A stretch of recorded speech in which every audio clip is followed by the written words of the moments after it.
A graça e a paz, amados. Eu saúdo a amada igreja com a graça e com a paz do nosso Deus. Com o coração grato por hoje ter a oportunidade de ser o mensageiro da maravilhosa, bendita e gloriosa palavra do Senhor. Palavra esta que faz com que os mortos vivam. Palavra esta que faz com que os perdidos sejam encontrados. Palavra esta que faz com que cada um de nós que viemos do pó possamos não ser do pó ao pó, mas do pó à glória.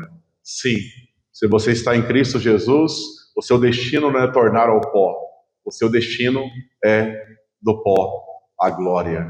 E é por essa razão que nós estamos aqui para adorar ao Senhor, para bendizer o seu nome, para exaltar o seu ser e aprender um pouquinho sobre a maravilhosa e bendita palavra dele. Dito isso, eu quero convidar a amada igreja a abrir a sua Bíblia em Apocalipse, capítulo 7, faremos a leitura do versículo 9 até o versículo 17. Apocalipse, capítulo 7, leitura de versículo 9 até o versículo 17, que é o final do presente capítulo. Para quem tem o subtítulo aí, na minha Bíblia está com o seguinte subtítulo: A visão dos glorificados. Todos encontraram? Amém. Está escrito: Depois destas coisas vi, e eis grande multidão que ninguém podia enumerar, de todas as nações, tribos, povos e línguas, em pé, diante do trono e diante do Cordeiro, vestidos de vestiduras brancas, com palmas nas mãos, e clamavam em grande voz, dizendo: Ao nosso Deus que se assenta no trono, e ao Cordeiro, pertence a salvação. Todos os anjos estavam de pé rodeando o trono, os anciãos e os 4 seres viventes, e ante o trono se prostraram sobre seu rosto e adoraram a Deus, dizendo: Amém. O louvor e a glória e a sabedoria e as ações de graça e a honra e o poder e a força sejam ao nosso Deus pelos séculos dos séculos. Amém. Um dos anciãos tomou a palavra dizendo: Estes que se vestem de vestiduras brancas, quem são e de onde vieram? Respondi-lhe: Meu senhor, tu o sabes. Ele então me disse: São estes que vêm da grande tribulação, lavaram suas vestiduras e as alvejaram no sangue do Cordeiro, razão porque se acham diante do trono de Deus e o servem de dia e de noite no seu santuário. Aquele que se assenta no trono estenderá sobre eles o seu tabernáculo. Jamais terão fome, nunca mais terão sede. Não cairá sobre eles o sol e nem ardor algum. Pois o Cordeiro, que se encontra no meio do trono, os apacentará e os guiará para as fontes da água da vida, e Deus lhes enxugará dos olhos toda lágrima. Até aqui, palavra do Senhor. Vamos orar.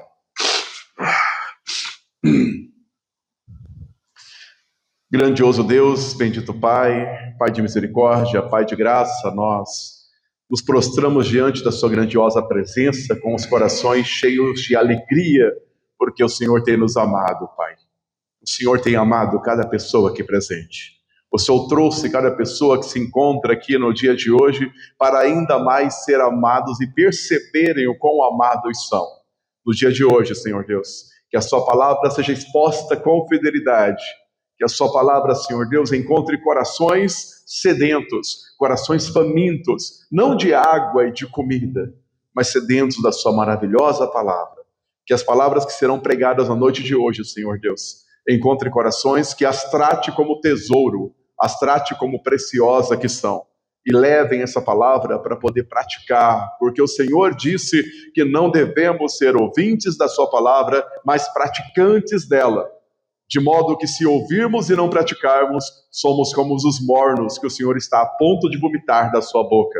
Ajuda-nos, Senhor Deus, a não sermos tais pessoas, que sejamos fervorosos no desenvolver da nossa fé, que sejamos praticantes fervorosos da sua maravilhosa palavra, e que cada um de nós, Pai, o levemos mais a sério do que um homem armado. É em nome de Jesus que eu oro agradecido, porque eu sei, Senhor Deus, seu Espírito me convenceu e ninguém me convence do contrário. Eu nada tenho a oferecer aos meus irmãos, Senhor Deus. Portanto, fala por meu intermédio, porque se o Senhor não falar, Senhor Deus, esse culto será inútil. Eu não tenho nada a oferecer a eles, mas o Senhor, Pai querido, tem tudo que eles precisam para viver de acordo com a sua vontade e com o seu querer. Faça-me instrumento da sua vontade, em nome de Jesus. Amém. Amém. O texto que eu acabei de ler, amados irmãos, diz respeito ao seu futuro e ao seu destino. Por isso eu quero que você se regozije, se alegre. Iremos expor aqui como termina a sua história. Sim, como termina a sua história. O texto que eu acabei de ler, que tem o subtítulo que não é inspirado, foi pelos organizadores da Bíblia, A Visão dos Glorificados, diz respeito a você e diz respeito a mim, porque éramos pecadores perdidos, mas o Senhor nos alcançou. Nós hoje somos novas criaturas, hoje não somos apenas criaturas de Deus, hoje nós somos filhos do Deus Altíssimo, e como filhos e filhas, para quem eu olho nesse momento, que estarão aqui nesse dia, nesse lugar, se você não for um dos mornos. Eu clamo a Deus que você não seja. Eu clamo a Deus que você seja quente ou você seja frio, e eu explico. O que é o quente? É o que ouve a palavra do Senhor e a pratica. O que é o frio? É o que não conhece a palavra do Senhor. É o povo não alcançado. São pessoas distantes, longe, que nunca ouviram da palavra. Há muitos assim.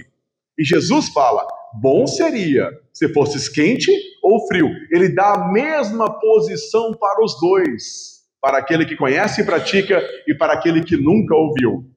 Porque aquele que nunca ouviu desfrutará de misericórdia. Mas ele é implacável com o morno, implacável com quem é morno, com quem conhece a palavra e não a pratica. Esses ficarão de fora do casamento, e do lado de fora, quando a porta se fechar e o casamento começar, haverá choro e ranger de dentes. E haverá crentes lá? Sim. Haverá frequentadores de templo lá? Sim. Haverá pastores lá? Sim. Haverá bispos lá? Sim. Por quê? Porque conheceram a palavra do Senhor, mas praticaram a iniquidade. Estarão para o lado de fora. E não estou falando aqui de perda de salvação, isso é outra coisa. Estou falando de você ser salvo como que pelo fogo, passando pela grande tribulação, quando não tem necessidade de passar sobre o juízo de Deus. Portanto, sejamos atentos a isso. Dito isso, vamos colocar o contexto desse texto. Se você virar uma página para trás da sua Bíblia, recomendo que você vire. Você vai observar no capítulo 6 todo, que o Senhor, no capítulo 5, ele vem e pega o livro com os 7 selos, que ninguém podia nem olhar para esse livro. Ninguém era digno de olhar para um livro enrolado com 7 selos. Nem olhar. João chorava porque não havia ninguém para pegar este livro. Mas aí o ancião diz para ele, calma, o cordeiro que foi morto reviveu, está aqui. Ele é digno. O cordeiro chega diante do trono e toma o livro que está nas mãos de Deus Pai.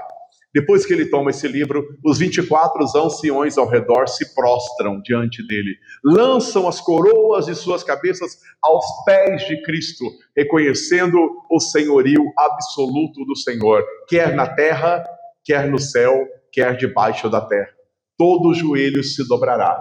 E começa dobrando pelos que estão no céu. Eles reconhecem que Cristo Jesus é o Senhor para a glória de Deus Pai.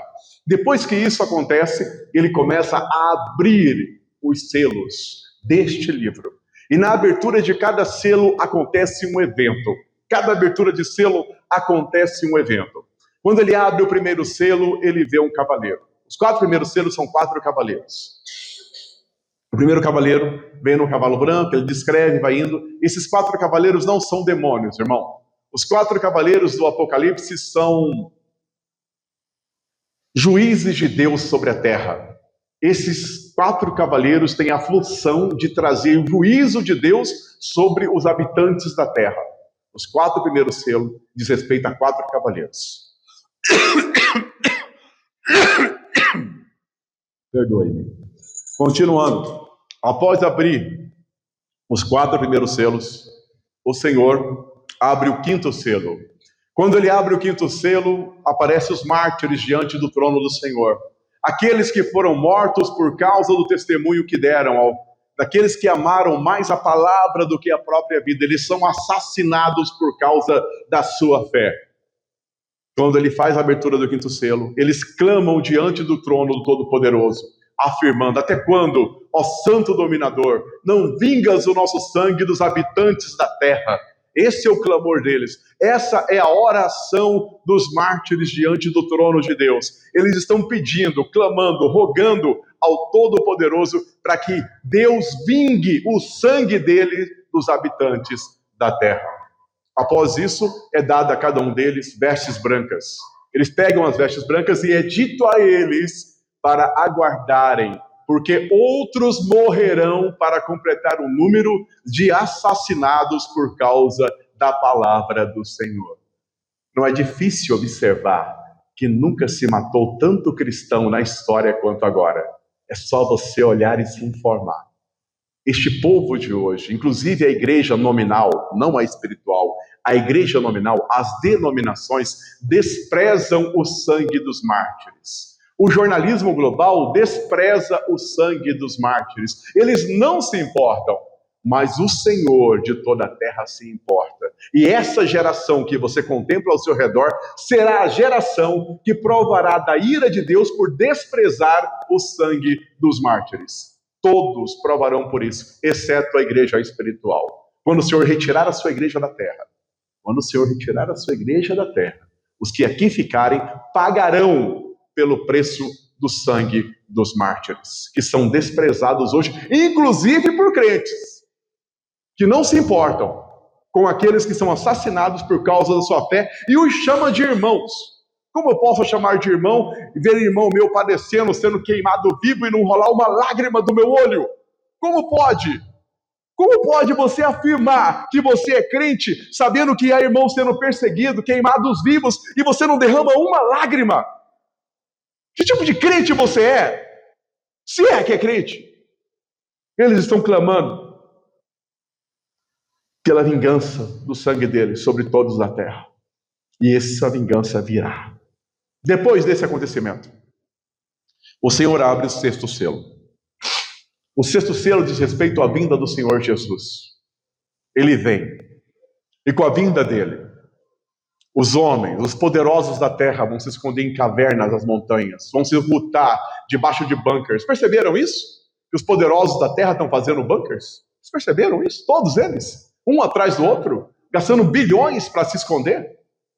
Eles se esconderão, mas os pobres também vão se esconder nos bueiros que existem, nas cavernas que existem, nos lugares que existem hoje, onde tem moradores de rua desprezados. Os pobres que não forem arrebatados, que desprezam a palavra do Senhor, estarão debaixo de bueiro, se escondendo quando o Senhor vier na sua glória. Perceba quando ele abre o 6º selo que ele diz: os reis da terra, os grandes, os comandantes, os ricos, os poderosos, e todo escravo, e todo livre, se esconderão nas cavernas e nos penhascos dos montes. Todo mundo, irmão, todos vão fugir. E vão dizer o quê? E disseram aos montes e aos rochedos: cai sobre nós, escondei-nos da face daquele que se assenta no trono e da ira do Cordeiro, porque chegou o grande dia da ira deles. E quem é que pode suster-se? Quem é que pode resistir? Quem é que pode se proteger quando Deus é contra ti? O que você fará se Deus disser: eis que eu, sim, eu, o Senhor, sou contra ti? O que é que você vai fazer? Absolutamente nada. Ninguém pode resistir ao Senhor. Após esse acontecimento, ou concomitante a este acontecimento,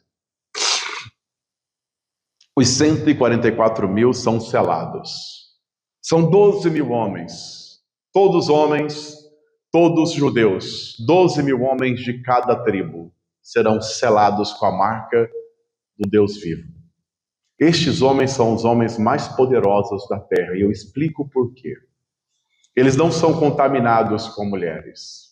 Eles são todos virgens. E nunca se achou mentira em seus lábios, o que você vai encontrar um pouco mais à frente na Bíblia. A maioria dos homens não são governantes. A maioria dos homens não são dominadores. Dominadores em amor não cumprem a função que Deus deu a eles. Eles simplesmente se prostram para um quadril rebolando. Então, a maioria dos homens da terra são como Herodes, que por causa de um quadril que rebolou na sua frente, colocou a cabeça de João Batista em uma bandeja. São homens covardes, frouxos, que não são dignos de ser chamados de homem, feitos à imagem e semelhança de Deus.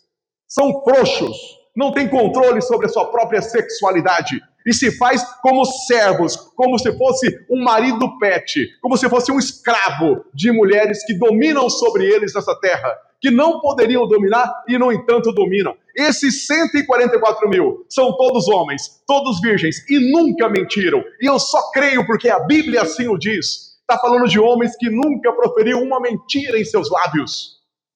Esses homens são 144 mil. Se você me contasse que tem um homem assim, eu duvidaria. Eu só creio por quê? Porque a Bíblia assim o diz.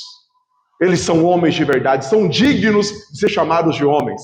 Não são meninos inconstantes, que não têm controle sobre os seus próprios desejos e se entregam para esse juízo dessa maldita potestade chamada Jezabel, que governa sobre a terra, que faz com que a sexualidade os governe, dando poder para a Amazona, a toda poderosa Mulher Maravilha, numa sociedade em que os homens foram banidos, porque os homens é o problema da humanidade. Se você banir os homens, você resolveu todos os problemas.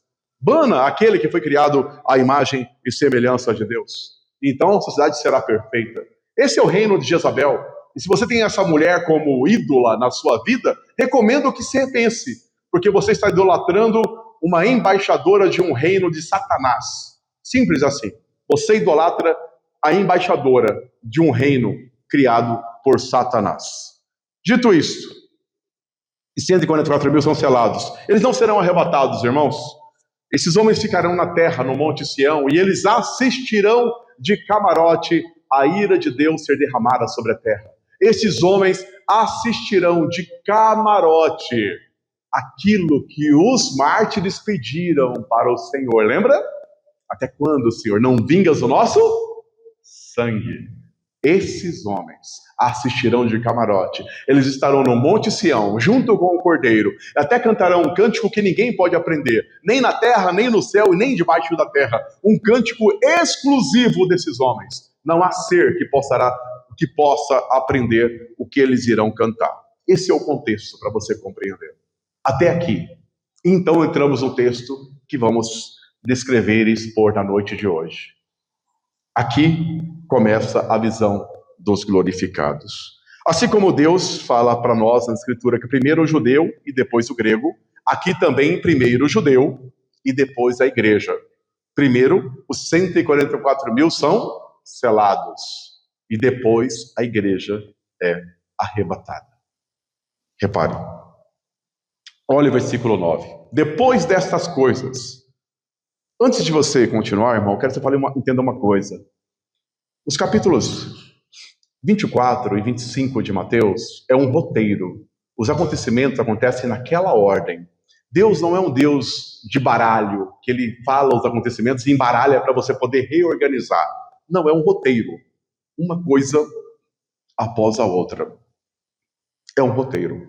Capítulos 24 e 25 de Mateus vai descrever para você este roteiro. E para você que tem curiosidade, nós estamos atualmente no versículo 14 de Mateus 24, que diz: E este evangelho do reino será pregado em todo o mundo, em testemunho a todas as nações. E então virá o fim. Vir o fim significa que o reino do anticristo começará, mas só começará depois que o evangelho for exposto. E há diferença entre evangelho e evangelho do reino. Isso, num outro momento, eu posso explicar para os amados irmãos. Há uma diferença entre evangelho e evangelho do reino. Aqui também é um roteiro. Leia Apocalipse da seguinte perspectiva. Imagine João como um repórter de guerra. Está tendo guerras na terra, várias guerras. E ele está lá. E aí ele escreve para você o que está acontecendo. Ele descreve para você o que está ocorrendo. Ele olha, vê e escreve. Ele olha, vê e escreve. Ele olha, vê e escreve. Ele está relatando. Eu sei que em relação à besta do mar, à besta da terra, os personagens, não pense nisso na primeira leitura. Pense nos acontecimentos. Cada acontecimento é algo que está ocorrendo nesse momento. Ele fala bem assim, ó. Depois destas coisas, ou seja, isso que vamos ler agora só acontece depois do que eu falei antes. Como eu disse, Deus não é um Deus de baralho, dele escrever as coisas, embaralhar e dar para você organize. Não. Deus é um Deus de ordem. Ele te dá um roteiro. É isso, isso, isso, isso. Apocalipse é um roteiro. Roteiro, é um script muito bem cumprido.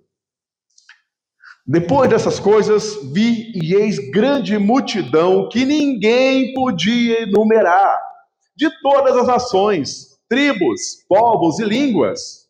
Elas estão em pé diante do trono e diante do Cordeiro, vestidos de vestiduras brancas e com palmas nas mãos, e clamavam em grande voz, dizendo: ao nosso Deus que se assenta no trono e ao Cordeiro pertence a salvação. Amados irmãos, eu estou olhando para vários rostinhos aqui nesse momento, e eu já consigo imaginar você lá, de vestes brancas, com palmas nas mãos e com louvor nos lábios, diante do trono de Deus. Eu quero imaginar você lá, eu quero te ver lá, eu quero que você esteja lá, louvando ao Senhor, glorificados finalmente, quando o que é corruptível se revestir de incorruptibilidade. Eu quero você lá, eu quero você que vai ver o vídeo também lá. Eu quero que você esteja lá quando ele disser: vinde benditos de meu Pai, entrai para o reino que vos está preparado. Eu quero te ver lá, mas lá não haverá lugar para mornos. Cuidado com essa ideia de Jesus que parece um hippie maconheiro da época do Woodstock. Viva e deixe viver, paz e amor, que é isso? Jesus não faz mal nem faz bem. Vai nessa, vai. O mesmo que fala: vinde benditos de meu Pai, para os que estão à sua direita, ele fala para os outros: apartai-vos de mim, para o fogo eterno preparado para Satanás e seus anjos. A mesma boca, os mesmos lábios, falam as duas frases. Alguns ouvirão a primeira, outros a segunda. Cuidado com essa ideia de Jesus. Mas o meu Jesus não é assim. Só existe um Jesus. Se o seu Jesus não é assim como eu estou descrevendo, o seu Jesus é um ídolo, editado por você, criado por você. Não diferente de uma estátua de barro pela qual as pessoas se prostram. Igualzinho. A diferença é que você está com essa estátua na sua mente. Você é um idólatra, se o seu Jesus é diferente do que eu estou descrevendo aqui. Ponto. Eu não estou te emitindo a minha opinião. Eu estou falando para você como profeta do Deus vivo. Eu não estou expondo as Escrituras como alguém diante de você nesse momento, falando em seu próprio nome. Eu estou falando em nome do Senhor. Portanto, guarde as minhas palavras, porque elas não são minhas. Todos os anjos estão de pé, os anciões, eles se prostram diante do Senhor e eles dizem: amém, assim foi feito. O louvor, a glória, a sabedoria, as ações de graça, a honra, o poder, a força, sejam o nosso Deus. Por quanto tempo? Pelo século dos séculos, para todo sempre. É tudo dele. Ele é o dono da salvação, ele salva quem quer. Pare de pensar que ele vai te salvar porque você vem na igreja. Ele salva quem ele quiser. Se ele quiser salvar os maiores monstros da humanidade, ele salva. Pare de pensar que é porque você cumpre um ritual. Pare. Não sejam iludidos. A salvação pertence ao Senhor, ela é um presente que ele dá para quem ele quiser. Simples assim. Tudo que a pessoa que recebeu um presente faz é desembrulhar. Só isso. Não foi salvo assim o ladrão na cruz ao lado de Jesus? Mas haviam dois. Um foi salvo, o outro não. Ele é o dono da salvação. E ele salva quem ele quer. Você vai ter surpresa no céu, irmão. Muitos que você acha que estará lá, não vão estar. E muitos que você já condenou como, esse já era, estará lá. Porque Deus salva quem quer. Ele é Deus. Continuando, um dos anciões toma a palavra e ele diz: isso aqui é humor, irmãos, isso aqui é humor. Humor é uma coisa de Deus, viu, irmãos? O que o diabo faz é deturpar. O que o diabo faz é pegar o humor e transformá-lo em uma coisa deplorável, transformá-lo em uma coisa que não é aquilo que é de fato. Isso é humor, porque o ancião chega diante de João, entendeu? E pergunta para João: e estes de vestes brancas, quem são e de onde vieram? Isso é humor. Como assim? É humor, irmão. Se você perguntar para João, ele acabou de chegar lá arrebatado no dia do Senhor para escrever as coisas, ele está maravilhado, não sabe nem o que está acontecendo, ele olha para um lado, ele olha para o outro, é tanta coisa para ver, tanta coisa para relatar, ele está maravilhado, ele não sabe, ele está lá para tentar entender, para aprender, ele não sabe. O ancião sabe, mas João nos ensina uma coisa importante aqui. Guarde as palavras de João. Ele se lembra de Ezequiel lá no Vale de Ossos Secos. Quando Deus pergunta para Ezequiel: pode esses ossos voltar a viver? Lembra da resposta de Ezequiel? Tu o sabes, Senhor. E aqui, João relembra e faz a mesma coisa. Ele faz o quê? Respondi-lhe: meu Senhor, tu o sabes. Eu não sei disso, Senhor, mas o Senhor sabe. O Senhor sabe. Isso é humildade.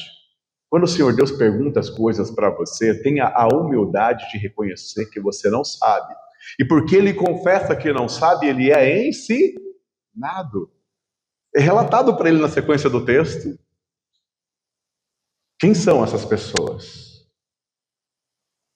Ele então me disse, ele, o ancião, estes são os que vêm da grande tribulação.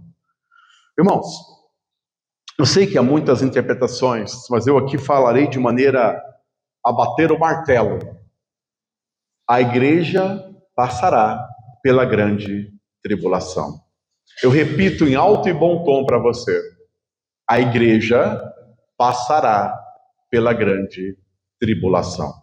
Esteja preparado para isso. Ah, mas e se eu pensar o contrário? Eu vou explicar para você por que é perigoso o contrário. Guarde minhas palavras. Se você achar que o arrebatamento se dá no meio do reino do anticristo ou antes do reino do anticristo, você vai ficar frustrado porque a sua expectativa falhará e você não estará com o seu coração preparado para a tempestade que virá. Você não estará preparado. E então você vai estar com a sua fé abalada. Se você depositar as suas esperanças que Deus vai te levar antes da grande tribulação, a sua fé será abalada. E fazendo isso, você vai ter dificuldade na grande tribulação e pode cometer coisas como negar ao Senhor. Até mesmo isso. Percebe o perigo? Percebe o quanto perigoso é?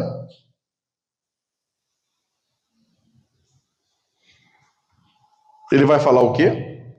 Esses são os que vieram da onde? Da grande tribulação. Lavaram as suas vestiduras e as alvejaram no sangue do Cordeiro. Eles foram santificados por causa do sangue do Cordeiro. Lembra do que foi dito lá para os mártires que pediram para Deus vingar o sangue deles, habitantes da terra? Muitos outros morrerão como vocês morreram. E pode ser que algum de nós, aqui nesse templo, nesse lugar, alguns de nós possamos perder a vida para poder preservar a verdade em nossos lábios. Alguns de nós. Pode ser, não sei. Deus o sabe. Não me compete saber. Portanto, esteja preparado para tal. Razão porque se acham diante do trono de Deus. Por que estão diante do trono de Deus? Porque eles passaram pela grande tribulação, lavaram suas vestiduras e as alvejaram no sangue do Cordeiro. E por esta razão, por terem feito isso, eles se acham diante do trono de Deus. E ele continua. E os servem de dia e de noite no seu santuário. E aquele que se assenta no trono estenderá sobre eles o seu tabernáculo. Deixa eu explicar isso aqui para vocês, irmãos. No novo céu e nova terra, há uma cidade que é dada de presente de Deus Pai para Deus Filho, a saber, Cristo Jesus, homem. Os atos de Deus são irrevogáveis, irmão. Jesus será homem para sempre, eternamente. Nenhum ato de Deus volta atrás. Quando Cristo encarnou como homem, ele sabia que ele permaneceria homem para sempre. Cristo Jesus é plenamente homem e Cristo Jesus é plenamente Deus. Não deixou de ser Deus ao fazê-lo, mas ele será homem para sempre. Ele também possui as cicatrizes do seu martírio. Ele tem as cicatrizes. Lá no capítulo 1 de Apocalipse, isso é revelado. E Deus Pai dá para Jesus uma cidade-estado. Aqui nós temos uma visão errada. No passado, irmão, cidade era o país, entendeu? Não é que tinha um país com várias cidades. A cidade, ela tinha o status de país. Esta cidade é justamente onde habitará a corte do Senhor Jesus. A saber, a igreja do Deus vivo. Todos os salvos e membros da igreja do Senhor, os chamados eleitos de Deus, são membros da corte e habitarão nessa cidade. Haverá outras cidades para fora, que servirão a essa grande cidade. Haverão outras nações, outros povos, que servirão a essa. Você lê capítulo 21 e 22 de Apocalipse, você vai entender o que eu estou dizendo. Mas por que eu falei isso, irmãos? Para que você entenda que o reino do Messias será inaugurado. Atualmente temos o reino do Pai, e Jesus se assentou no trono do seu Pai. Lembra-se? Aqueles que vencerem se sentarão comigo no meu trono, como eu venci e me assentei no trono de meu Pai. Jesus atualmente está sentado à destra de Deus e governando no trono, no reino do seu Pai. O reino do próprio Messias será inaugurado. Isso é novo céu e nova terra. E Deus Pai. E esse reino, ele é igual ao reino do Pai. Em tudo que você imaginar em termos de glória, majestade, força, tudo. Deus Filho é plenamente igual a Deus Pai. Não há diferença em poder entre eles de maneira alguma. E eles se amam plenamente. Mas eu disse tudo isso para te falar uma coisa para você. Nessa cidade não há templo. Não tem templo nessa cidade. Não tem um salão para a gente se reunir e adorar ao Senhor. O templo é a própria cidade. A cidade inteira é o templo. Nós adoraremos ao Senhor em qualquer lugar, porque o templo é a própria cidade. Nela não vi santuário, porque o santuário é a cidade. Por isso está escrito aqui que ele estenderá sobre eles o seu tabernáculo. Então todo aquele lugar será, na verdade, o templo, o santuário do Senhor. E mais uma vez eu repito, eu espero que os rostinhos que eu estou vendo hoje aqui estejam todos lá. Quero te ver lá, meu irmão. Só lá. Ah, mas como eu faço? Eu tenho que lutar. Não. Você tem que aceitar o presente que Deus te ofereceu. Negue-se a si mesmo, tome sua cruz e siga-o. Eu sei que a minha pregação é ofensiva, irmãos, muitas vezes. Eu sei que eu ofendo as pessoas, porque quando você prega a verdade, os que vivem na mentira se ofendem. É automático. É impossível você pregar a verdade quando você... e não ofender os que vivem na mentira. Quando você vive com dinheiro falso no bolso, o operador de caixa vai te ofender. Mas se chegar lá para pagar a sua conta com uma nota falsa, você vai ficar ofendido. Quando você encontra um profeta do Deus vivo que te fala a verdade diferente do que você vive, você fica ofendido. Mas eu recomendo que você abandone a sua ofensa, que é uma das... eu explicarei isso num outro momento. Mas a ofensa, ela é o escudo de Satanás. Ok? Eu explico. Essa única peça. Tem a armadura de Deus lá em Efésios, também tem a armadura de Satanás. Quando você se ofende com as palavras, você protege o seu pecado. Ao invés de você ouvir o que eu falei, pensar e ver se realmente é verdade, e combater o seu pecado, você se ofende, toma raiva de mim, e guarda o seu pecado e continua vivendo nele. Entendeu? A ofensa é um escudo de Satanás. Se você se sente ofendido com as minhas palavras, eu lamento te informar. Você está usando o escudo do diabo. E você está com raiva de mim e amando o seu pecado. Porque se você ouvir as minhas palavras e abandonar o seu pecado, há perdão para você. Seu nome pode ser escrito no livro da vida. Você pode parar de ser um crente morno e se tornar um crente fervoroso. E ser um crente que Deus aprova. Um crente que Deus conhece. Que não é como aqueles que, Senhor, nós profetizamos em seu nome Fizemos milagres em seu nome. Olha o tamanho da igreja, tem mais de 2.000 membros aqui, Senhor. Fizemos tudo, somos donos de TV, somos donos de rádio, fizemos tudo em seu nome. Como se isso desse a eles uma posição especial no reino, sem eles fazerem o que Deus mandou fazer. Eles ouvirão: apartai-vos de mim, vós que praticais a iniquidade. Eu nunca vos conheci. Jesus fala: as minhas ovelhas eu conheço. Quando Jesus fala eu nunca vos conheci, o que ele está dizendo? Vocês nunca foram minhas ovelhas. Nunca. São mercenários do reino. Vocês foram pagos para fazer um trabalho. Deem por satisfeito. Fizeram por dinheiro. Só isso. Roupas caras, mansões, carros importados. É isso que vocês querem? Para pregar o evangelho? Deus paga. E depois, vocês ouvirão: apartai-vos de mim, da parte do Senhor. Então, irmãos, eu sei que você olha para um falso profeta e você fica irado. Você olha para um monte de gente fazendo coisa errada e você fica irado. Mas entenda, Jesus fala que é melhor você amarrar uma pedra de moinho no seu pescoço e lançar no oceano do que você fazer um dos pequeninos dele tropeçar. Deixa eu colocar isso na linguagem de hoje, irmão. É melhor você dar fim na própria vida do que você fazer um dos pequeninos de Jesus tropeçar. Quão terrível é cair nas mãos do Deus vivo. Vocês não fazem ideia, porque não levam Deus a sério. Continuando, esse povo jamais terá fome, nunca mais terão sede, não cairá sobre eles o sol e nem ardor algum. Nunca mais, irmão. Hoje temos isso tudo. Há fome no meio da igreja de Deus, irmãos. Na África, tem pessoas passando fome. Quando você manda dinheiro para um missionário na África, irmãos, para ele comprar comida, você precisa entender uma coisa. Na casa de um missionário, não é só o missionário que come. Você não pode comer carne, arroz, feijão e estar evangelizando uma pessoa enquanto ela come arroz puro ou apenas fubá, como é o caso na África, que é um dos pratos principais da África, é fubá. Água, fubá, cozinhada e falta. Tem às vezes no almoço e não tem na janta. Trigo com água também. Você é um missionário. Missionário de verdade. Eu não estou falando desses missionários, título missionário. Eu falo de missionário que é conhecido nos céus. De missionário que põe principado e potestade a temê-los. Porque um homem de Deus de verdade faz principado e potestade temer o nome deles. Tem um monte de missionários aí, intelectuais da igreja, que é motivo de piada no reino do inimigo.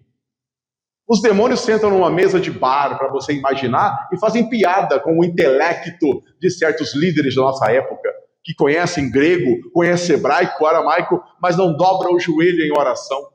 Não ora. Não faz uma oração a Deus fora das orações públicas. Não tem uma oração com portas e janela fechada na sua casa. Só ora aqui. Ponha-se de pé, fulano, e ore pela igreja. Esse tipo de oração, meu irmão, diante de Deus, ela vale aqui. Sem a oração no secreto, essa oração não vale nada. A oração que você faz aqui dentro, ela só tem valor se você tem uma vida de oração no seu secreto, lá no seu quarto, quando ninguém está vendo, porque o Pai que vem em secreto te recompensará. Ele saberá quem daqui ora e quem não ora. E se você não ora, você pode saber grego, hebraico, aramaico. Eu sei a Bíblia de cor, eu escrevi uma Bíblia comentada. Você é o intelectual mais bem-sucedido do inferno. Parabéns. Você estará no inferno como o cara mais, aquele lá, aquele ali, é como vai estar o Lázaro no seio de Abraão e você no inferno conversando com o rico. Mas eu sei grego e hebraico, você não sabe, né? Você viveu avareza, você viveu acumulando dinheiro, papapá. Eu não, eu estudei grego, eu estudei hebraico. Não mudou nada. Se você não tem uma vida de oração, você não é temido pelos demônios que existem nessa realidade. Nossa luta não é contra carne e sangue. A nossa luta é contra principados e potestades que habitam nas regiões celestes, a saber, as potestades do ar. Se você não ora, você é a piada da vez. Portanto, ore ao Senhor. Ore. Sem oração, sem poder. Eu digo a você, frase de um profeta do Senhor que morreu no século passado. O nome dele era Leonard Ravenhill. E ele é autor de uma frase maravilhosa. Ele disse: nem um homem ou mulher é maior do que a sua vida de oração. Quer saber o seu tamanho? Você é do tamanho da sua vida de oração. Se sua vida de oração é pequenininha, você é um anão no reino dos céus. Um anão. Um anão. Raquítico, nanico. Se sua vida de oração é fervorosa, você é gigante no reino dos céus. Você faz demônios terem medo de você, por causa do sangue do Cordeiro que está sobre a sua vida. Partindo para o último versículo. Por que eles não terão nem fome, nem sede, nem... Por quê? Porque o Cordeiro que se encontra no meio do trono os apacentará. Esse é o verbo-chave do pastorado. Todo pastor é um apacentador, não é um dominador, não é um senhor de ovelhas, de escravos. Todo pastor, ele cuida das ovelhas de outro. Nenhum de nós somos ovelhas de pastor terreno. Nós somos ovelhas do Senhor Jesus, sob os cuidados do pastor Eber, que aqui está. O pastor Eber, temente diante de Deus, e hoje pela manhã ele falou isso. Ele falou que dará conta de cada um de nós diante do Senhor, porque ele sabe que nenhum de nós aqui pertencemos a ele. Nós não somos ovelhas do pastor Eber, somos ovelhas de Cristo Jesus, sob os cuidados do pastor Eber. Pastor que tem o meu respeito e a minha admiração. E ele tem o temor do Senhor de saber que nos apresentará diante do Senhor. E ai se faltar alguma. Ele sabe disso. Não é fácil ser pastor. Hoje está na moda. Eu quero ser pastor. É o título. Por quê? Porque eu sou governante das pessoas. Eu vou comer do povo. Todos trarão ofertas e dízimos para mim. E eu morarei em casas boas. Enquanto moro numa casa que custa 10 milhões de reais, eu cobro o dízimo da senhorinha lá do Dom Antônio, que ganha R$1.000 por mês. E o juiz de toda a terra observa isso e acha que vai ficar assim? Sério? Esses homens acham que isso vai ficar de graça? Esses homens acreditam que de fato isso não terá um preço? Rapaz, você não tem ideia do quão perigoso será para esses homens. Deus derramará sua ira sobre esses homens, que usam o povo de Deus para enriquecer a si mesmo. Não me refiro às pessoas que enriqueceram com o seu trabalho. Tem muitas pessoas que viraram pastor, que moram em casa elevada, têm milhões de patrimônio, mas trabalharam, são concursados públicos, são pessoas de altíssima autoridade. O dinheiro delas, a riqueza delas, não veio do rebanho de Deus, veio do seu trabalho, e é digno que eles morem lá. Eu me refiro aos homens que fizeram toda a sua riqueza do rebanho de Deus. Sobre estes homens recairá a ira do Cordeiro, porque estes homens são pedra de tropeço para os pequeninos do Senhor. E ai deles, ai deles. Ele apacentará e os guiará para as fontes da água da vida. Pai querido, te louvo e te bendigo, exalto o seu nome, Senhor Deus. Ele o apacentará, ele vai ser o nosso guia. Então não teremos necessidade alguma, irmãos. Nenhuma necessidade. Nenhuma. Seremos plenamente como ele o é. Isso é um mistério. Quando Cristo se manifestar, seremos, pois, semelhante a ele. Nós seremos plenamente semelhantes a Deus. Lembra-se da criação? Façamos o homem à nossa imagem e semelhança. Isso não ficou em Adão, irmãos. Adão, eu não vou falar que é um rascunho porque ele é obra de Deus. Mas isso se dá na sua plenitude por causa do segundo Adão, que é Jesus. Nós seremos plenamente parecidos, não com Adão. Há pessoas que afirmam, e afirmam isso erroneamente, que Deus quer fazer a gente voltar a ser como Adão era. Isso é um erro. Isso não é verdade.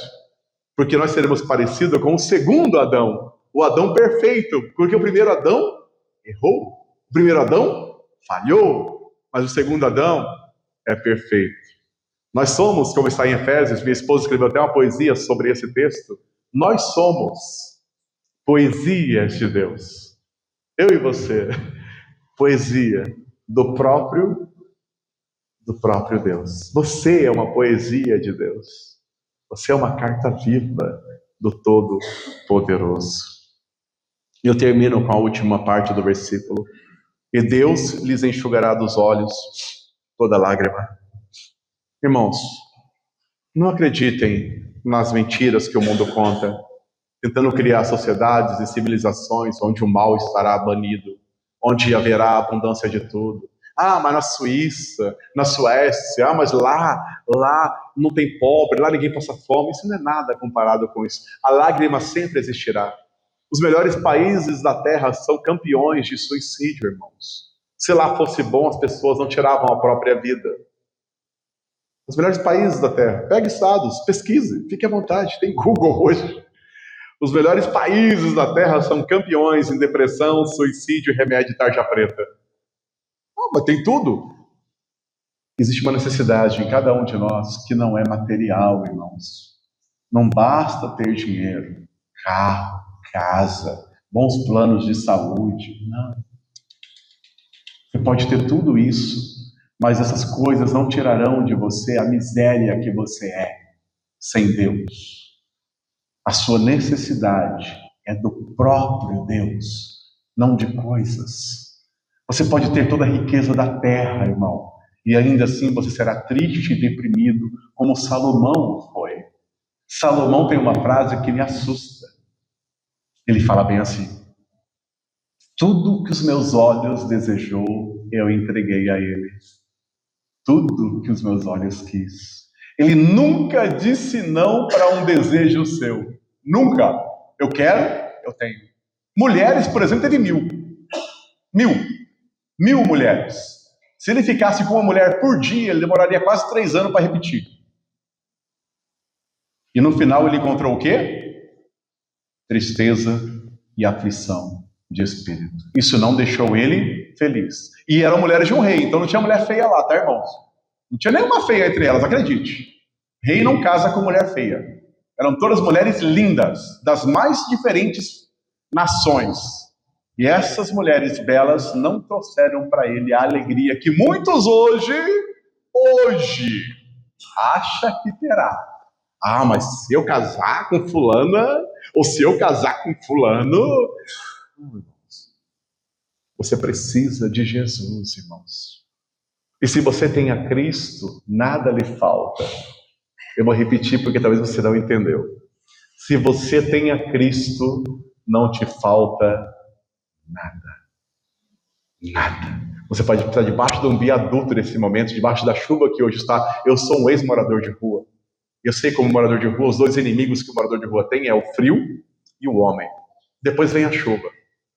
São inimigos do morador de rua. Eu sou um ex-morador de rua. Eu morei na rua dos meus 8 aos meus 15 anos de idade, metade eu morei na rua praticamente. Então eu sei da dificuldade que as pessoas têm. Mas eu digo para você, lá debaixo do viaduto, alguém que foi evangelizado essa semana, ganhou uma Bíblia de presente. Está lá agora, debaixo da chuva, lendo a Bíblia e entendeu. Ele entendeu. Ele leu João 3,16 e ele entendeu. Que todo aquele que nele crê não pereça, mas tenha vida eterna. Ele entendeu. Ele está debaixo do viaduto de chuva, fedendo, há dias sem tomar banho, com roupas maltrapilhos, mas ele entendeu. Ele falou: Senhor, eu creio em Ti. Então, se eu creio em Ti, está tudo bem. Aquele mendigo que acabou de ler a Bíblia e recebeu Jesus como Senhor e Salvador diante do texto das Escrituras, ele é mais rico do que o morador mais rico de Campo Grande, do Brasil ou do mundo que não tem Jesus.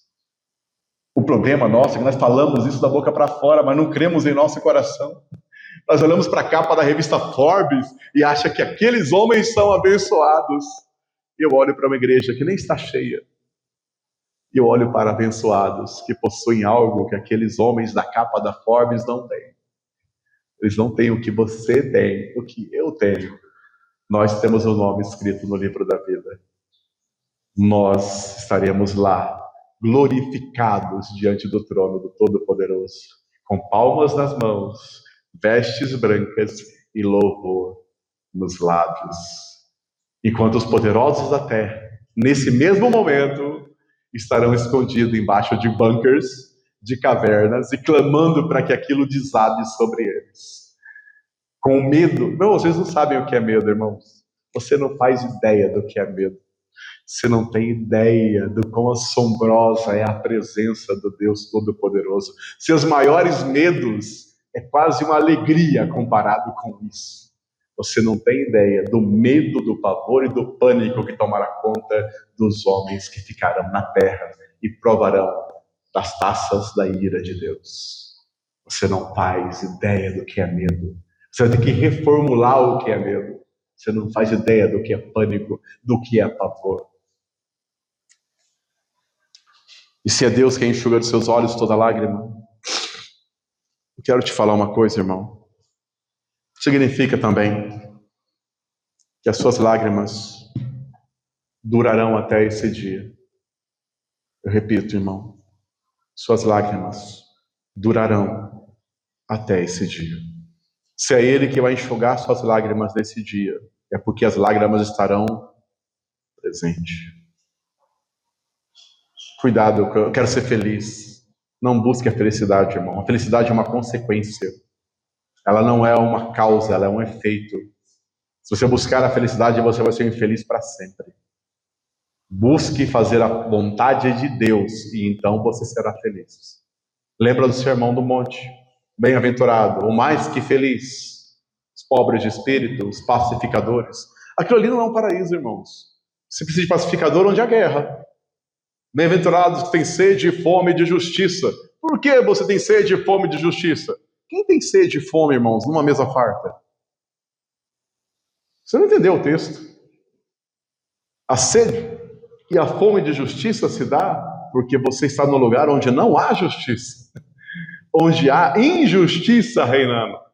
Onde há homens injustos em posições poderosas fazendo as pessoas fazerem a sua vontade, da maneira que ele quer. Como é o caso da nossa nação e todas as outras. Não se iludam, irmãos, eu encerro a minha palavra por aqui. Satanás ofereceu os reinos da terra para Jesus. Lembra? Mateus capítulo 4. Não se oferece mentira diante do Deus vivo. Se ele ofereceu é porque os reinos da terra são dele. Ah, mas a Suíça é melhor que... É o reino do diabo também. Você vai sair de uma opção do diabo para um outro território do diabo. Boa sorte. Ah, mas lá o demônio que cuida daquele país é um demônio mais legal. O demônio que cuida daqui é um demônio muito pesado. Aí, meu irmão, lamento para você. Eu quero e eu irei para um lugar onde não há demônios. Para um lugar onde o reino será pleno e plenamente feito para a glória de Deus. E um reino onde não haverá choro, tristeza, planto, morte ou dor. Porque tudo isso são as primeiras coisas. E elas passarão. Todas elas, sem exceção.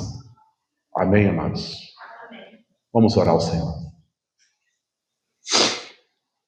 Ó justo Deus, eterno Pai, a sua palavra, Pai querido, foi exposta na noite de hoje, nesta igreja, Senhor Deus, onde pela sua graça eu congrego, Pai amado. Obrigado por me colocar aqui junto com os meus irmãos, e obrigado, Senhor Deus, por fazer de mim instrumento da sua vontade e do seu querer, Pai.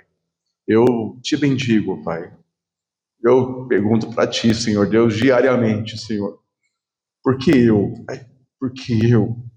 Por que me escolheste para ser aquele, Pai, que anunciará a volta de Jesus, Senhor Deus? Porque eu não sou digno disso, Pai. Tal como João Batista anunciou a chegada do Cordeiro, tu, Senhor Deus, faz de mim aquele que anunciará o casamento do Rei dos Reis e do Senhor dos Senhores. Uma posição de extrema honra, Pai, da qual eu não sou digno, Senhor Deus. Eu não mereço, Pai, me assentar na sua mesa, mas me assentarei por causa da sua maravilhosa graça. Pela sua graça, Senhor Deus, por causa da sua graça eu sou o que sou. Manifesta, Pai, a sua bondade, a sua misericórdia. Eu clamo a ti, Senhor, tenha misericórdia de cada pessoa aqui presente. Que as palavras que foram expostas hoje não sejam amanhã arrancadas pelo inimigo de nossas almas e levadas embora. Que eles levem cada palavra aqui ensinada a sério, Senhor Deus.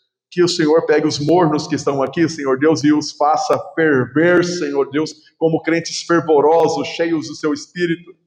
Que essas pessoas sejam homens e mulheres, Pai amado, cheios de do seu Espírito e cheios da sua palavra, sem escolher um ou outro, que sejam homens e mulheres cheios da sua palavra e que tenham uma vida de oração, Senhor Deus, e que possam te conhecer plenamente, Senhor. Se revele a eles, Pai amado. Olhe para cada um aqui presente, Pai querido, com um olhar fraternal que só o Senhor pode dar, e os convide, Senhor Deus, como o Senhor convidou todos nós, quando aquele véu rasgou de alto a baixo, Senhor Deus, o Senhor convidou cada um de nós a entrar pelo véu e termos intimidade contigo e andar contigo como Enoque andou.